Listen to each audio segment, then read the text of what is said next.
Today we are going to cover chapter number 2 of class 7th, which is nutrition in animals. In the previous chapter we have already covered about the nutrition in plants, that how the nutrition in plants occur in the various forms.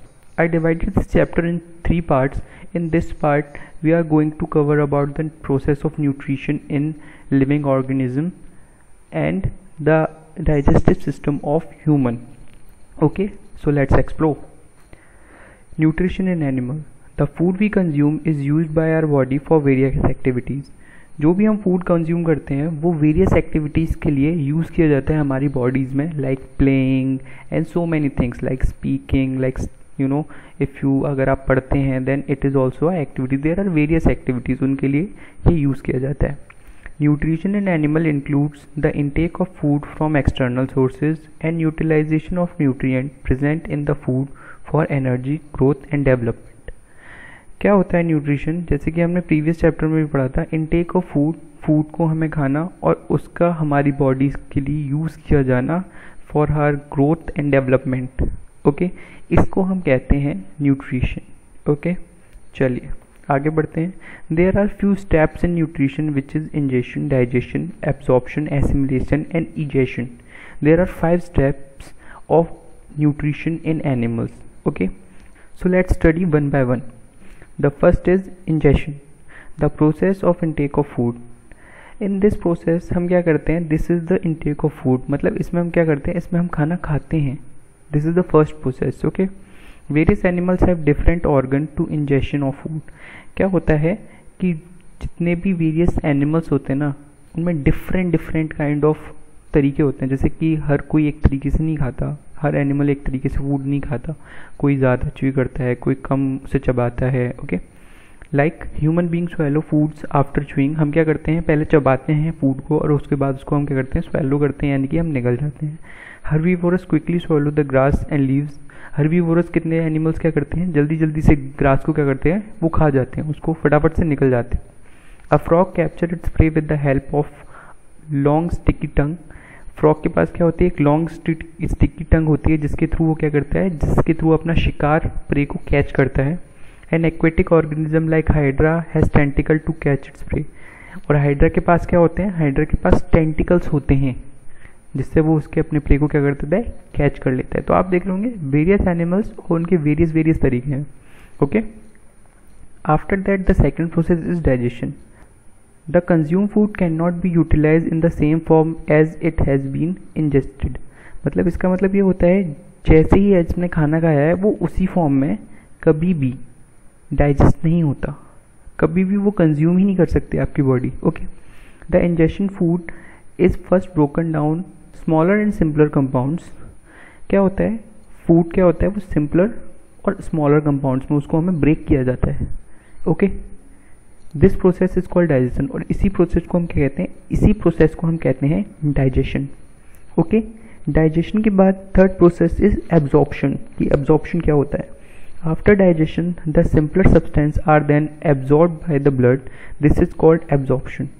अब आप देख रहे होंगे ये पूरी एक process बन रही है. पहले आपने खाना खाया, फिर उसको हमने सिंपलर सब्सटेंस में तोड़ा. सिंपलर सब्सटेंस में तोड़ने के बाद अब क्या कर रहा है? हमारा ब्लड उसको एब्जॉर्ब कर रहा है. ओके, जो भी फॉर्म है उसको क्या करता है? वो उसको एब्जॉर्ब कर लेता है. The absorb nutrients are then transported to the different part of the body. क्योंकि हम सारी, ऐसा तो नहीं है ना कि आप सिर्फ अपने लेग्स वर्क में लेते हो, हैंड्स आपके वर्क में नहीं लेते, सब लेते हो ना, पूरी बॉडी का आप वर्क लेते हो, काम में लेते हो. तो ये न्यूट्रिएंट्स क्या करते हैं? आपकी पूरी बॉडी में ट्रांसपोर्ट किए जाते हैं. ओके, थ्रू ब्लड पूरी बॉडी में ट्रांसपोर्ट किए जाते हैं. Alright, after that the fourth process is assimilation. That what is assimilation? The process of utilizing absorb nutrients for energy, growth and development by body is called assimilation. अब blood ने क्या किया? Blood ने आपकी सारी बॉडी में पहुंचा दिया फूड. अब एसिमिलेशन के प्रोसेस में क्या होता है?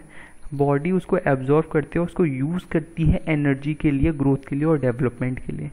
सो दिस इज एसिमिलेशन. एसिमिलेशन के बाद egestion. During the process of digestion some part of the food may not be digested.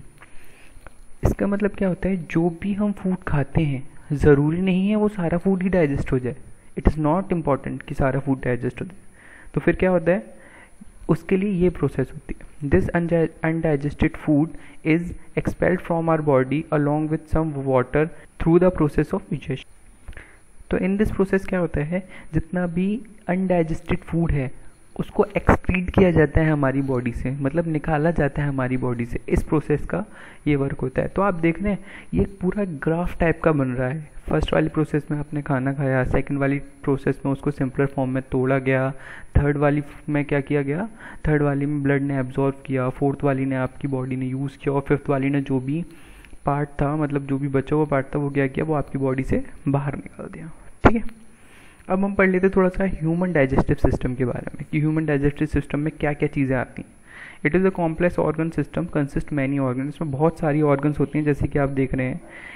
एक है प्यूपल कैविटी, इसको हम माउथ भी कहते हैं, और ऑइसोफोगस को हम फूड पाइप भी कहते हैं। फिर liver, stomach, pancreas, large intestine, small intestine, these all are the various organ of human digestive system. Okay, तो सबसे पहले हम सबसे फर्स्ट ऑर्गन से स्टार्ट करेंगे। देखिए जैसे कि यहाँ मैंने लिखा है माउथ यानी कि buccal cavity, oesophagus, food pipe, stomach, small intestine, large intestine, rectum and anus. Okay, there are certain gland that are associated with digestive tract. Digestive tract के साथ क्या होते हैं, देयर आर सम ग्लैंड्स होती हैं, कुछ ग्लैंड्स होती हैं डाइजेस्टिव ट्रैक्ट के साथ। Okay, these glands are salivary glands. इन ग्लैंड्स को हम क्या कहते हैं, सैलिवरी ग्लैंड्स कहते हैं।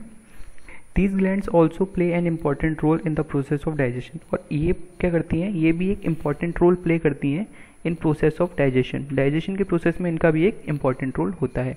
तो सबसे पहले हम स्टार्ट करते हैं जहाँ से डाइजेशन स्टार्ट होता है, which is mouth. Digestion of food start in the mouth with the help of saliva, tongue and teeth. किस किस के थ्रू होता है, सलाइवा, टंग और टीथ के थ्रू क्या होता है, डाइजेशन स्टार्ट होता है। तो सबसे पहले हम पढ़ लेते हैं कि व्हाट इज सलाइवा। सलाइवा क्या होता है, it is secreted by the salivary glands, जो कि मैंने बताया था अभी डाइजेस्टिव ट्रैक्ट्स में होती हैं।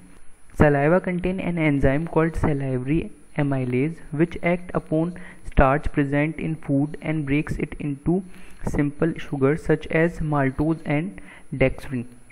क्या होता है, सलाइवा जो होता है उसमें एक एंजाइम होता है, ठीक है। तो वो क्या करता है, वो जितना भी हमारा फूड होता है ना, फूड में जो स्टार्च प्रेजेंट होता है उसको बहुत सिंपलर फॉर्म में ब्रेक कर देता है। ये होता है सलाइवा का काम। Saliva also act as a lubricant that makes food slippery. उसके बाद सलाइवा क्या करता है, एक ल्यूब्रिकेंट की तरह भी काम करता है, जिससे क्या होता है बहुत फूड चिकना हो जाता है और स्लिपरी हो जाता है, तो आराम से वो फूड पाइप के थ्रू क्या हो जाता है, हमारे बॉडी में चला जाता है। उसके बाद सलाइवा के बाद tongue. Tongue due to its muscular nature can be rolled in any direction. जैसे कि आपको पता है जो टंग होते हैं वो मस्कुलर उसमें नेचर होती है, तो उसको हम कहीं भी रोल कर सकते हैं। Okay, it helps to turn and mix food with saliva. इसका यूज़ कैसे करते हैं, इसका यूज़ करते हैं हम फूड को मिक्स करने के लिए सलाइवा के साथ। Okay, it also help to push chewed food into oesophagus. इसका हम यूज़ और क्यों करते हैं, इसका यूज़ इसलिए और होता है, जो भी च्यूड फूड होता है ना उसको आइसोफोकस में ढकेलने के लिए, मतलब ये पुश कर देता है फूड को आइसोफोकस में। Okay, there are large number of small buds like structure present are tongue called taste buds. बहुत सारी छोटी छोटी बर्ड्स लाइक की स्ट्रक्चर होती हैं हमारी टंग में, जिसको हम कहते हैं टेस्ट बर्ड।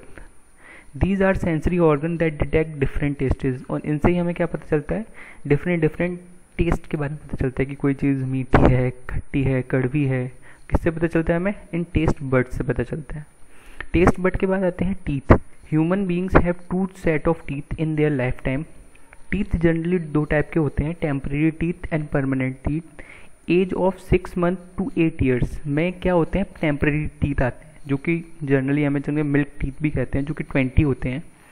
और परमानेंट टीथ कब होते हैं, आफ्टर 6 ईयर्स। 6 ईयर्स के बाद हमारे परमानेंट टीथ आना स्टार्ट होते हैं, जो कि कितने होते हैं, 32 होते हैं। Okay, so thank you so much, this is all for today. In next lesson we are going to cover about the other organs of the human digestive system. Okay, so thank you so much.